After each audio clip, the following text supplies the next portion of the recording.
இன்றைய நற்செய்தி யோவான் எழுதிய தூய நற்செய்தியிலிருந்து வாசகம். ஆண்டவரே, மாட்சி உமக்கே. 6ஆம் அதிகாரம், இறை வார்த்தைகள் 1 முதல் 15 முடிய. அக்காலத்தில் இயேசு கலிலேய கடலை கடந்து மறுகரைக்கு சென்றார். அதற்கு திபேரிய கடல் என்றும் பெயருண்டு. உடல் நலமற்றோருக்கு அவர் செய்து வந்த அரும் அடையாளங்களைக் கண்டு மக்கள் பெரும் திரளாய் அவரை பின்தொடர்ந்தனர். இயேசு மலைமேல் ஏறி தம் சீடரோடு அமர்ந்தார். யூதருடைய பாஸ்கா விழா அண்மையில் நிகழவிருந்தது. இயேசு நிமிர்ந்து பார்த்து மக்கள் பெரும் திரளாய் அவரிடம் வருவதைக் கண்டு, இவர்கள் உண்பதற்கு நாம் எங்கிருந்து அப்பம் வாங்கலாம் என்று பிலிப்பிடம் கேட்டார். தாம் செய்ய போவதை அறிந்திருந்தும் அவரை சோதிப்பதற்காகவே இக்கேள்வியை கேட்டார்.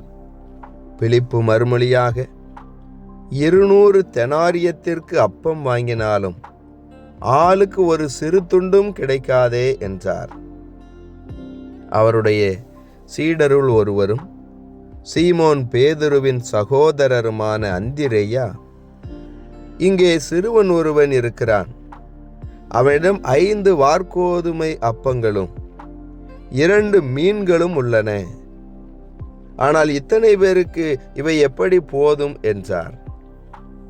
இயேசு, மக்களை அமரச் செய்யுங்கள் என்றார். அப்பகுதி முழுவதும் புல்தரையாய் இருந்தது. அமர்ந்திருந்த ஆண்களின் எண்ணிக்கை ஏறக்குறைய 5000.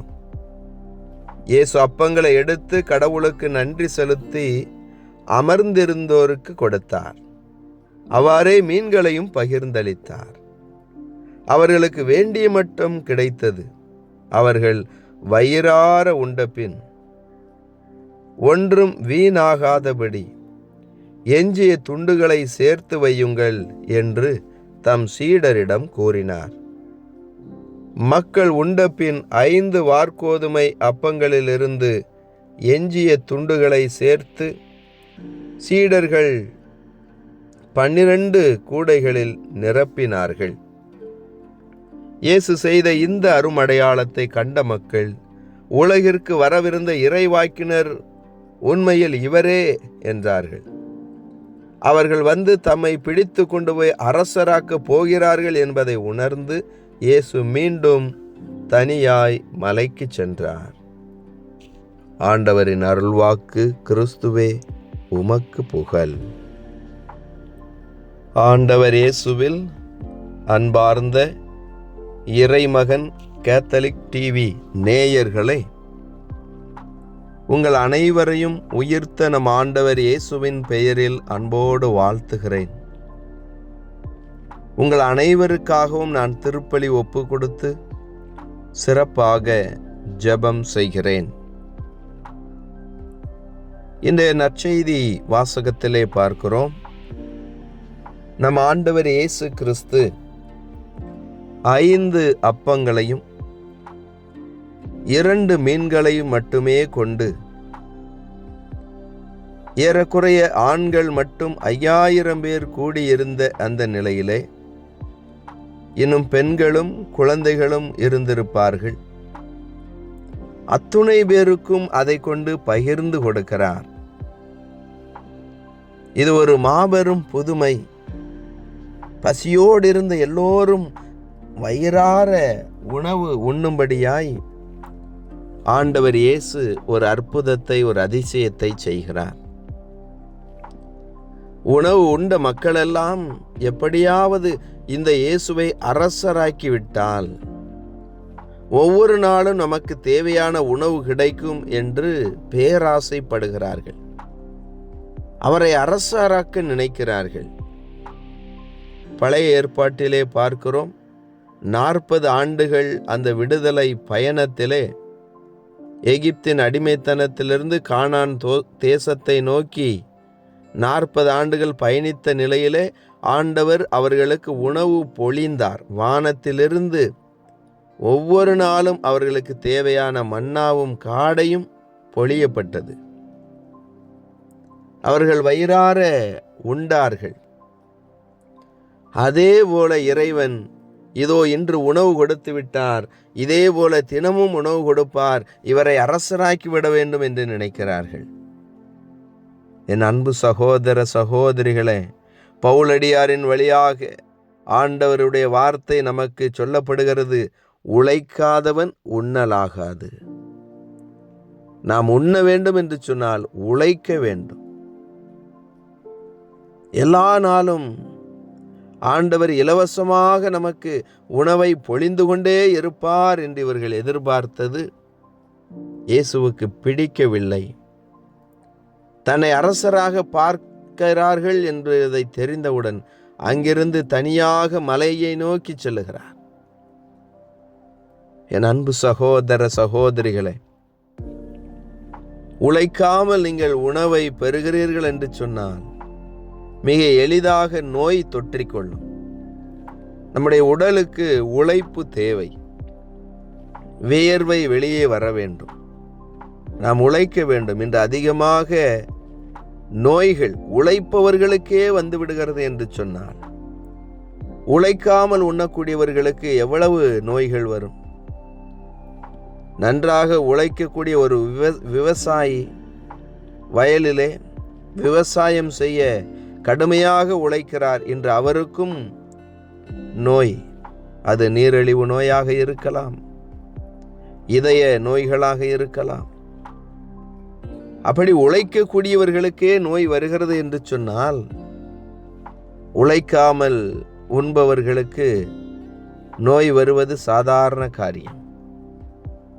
எனவே என் அன்பு சகோதர சகோதரிகளே, உழைக்க வேண்டும், வியர்வை வெளியே வர வேண்டும். அந்த அளவிற்கு நாம் நம்முடைய உடலை பாதுகாத்து கொள்வதற்காகவாவது உழைக்க வேண்டும். பவுலடியார் உழைக்காதவன் உண்ணலாகாது என்று சொன்னார் என்றால், அந்த வார்த்தையினுடைய அர்த்தம் நாம் புரிந்து கொள்ள வேண்டும். நாம் கண்டிப்பாக ஒவ்வொரு நாளும் உழைக்க வேண்டும். ஆண்டவர் படைப்பின் தொடக்கத்திலேயே தன்னை ஒரு உழைப்பாளியாகத்தான் காட்டுகிறார். 7ஆம் நாளில்தான் ஓய்ந்திருந்தார் என்று நாம் வாசிக்கிறோம். அப்படி என்றால் 6 நாள்கள் கடவுள் உழைத்தார், 7ஆம் நாளில் ஓய்ந்திருந்தார். என் அன்பு சகோதர சகோதரிகளே, இன்னும் ஒரு சிலர் ஓய்வே இல்லாமல் குடும்பத்திற்காக தங்களுக்காக உழைத்து கொண்டே இருக்கிறார். அதுவும் நோய்தான். ஓய்வும் நமக்கு தேவை. சுவர் இல்லாமல் சித்திரம் வரைய முடியாது. உடல் நலம் இல்லாமல் நாம் எந்த காரியத்தையும் செய்ய முடியாது. எனவே ஆரோக்கியமாக உடல் நலத்தோடு இருங்கள், உழையுங்கள். ஆண்டவருடைய உழைப்பை ஆசீர்வதிப்பார். இலவசம் மக்களை சோம்பேறியாக்கும். இலவசம் மக்களை தவறான பாதையில் வழிநடத்தி செல்லும். எல்லாம் உழைக்காமலேயே கிடைக்கும் என்று எதிர்பார்ப்பது தவறான எதிர்பார்ப்பு. ஆண்டவர் நம்மை உழைக்க சொல்லுகிறார்.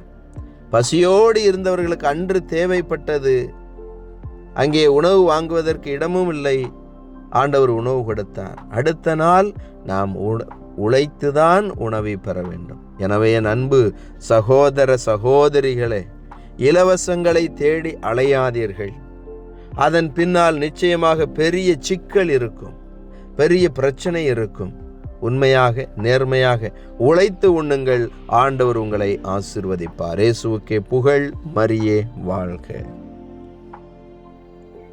மன்றாடுவோமாக. 5000 பேருக்கு மேலாக வெறும் 5 அப்பங்களையும் 2 மீன்களையும் வைத்து பகிர்ந்தளித்த எங்கள் ஆண்டவரே இயேசுவே, பசியோடு இருப்பவர்களுக்கு உணவு கொடுத்தவரே, உம்மை போற்றி புகழ்ந்து உம்மை ஆராதிக்கிறோம், உமக்கு நன்றி செலுத்துகிறோம்.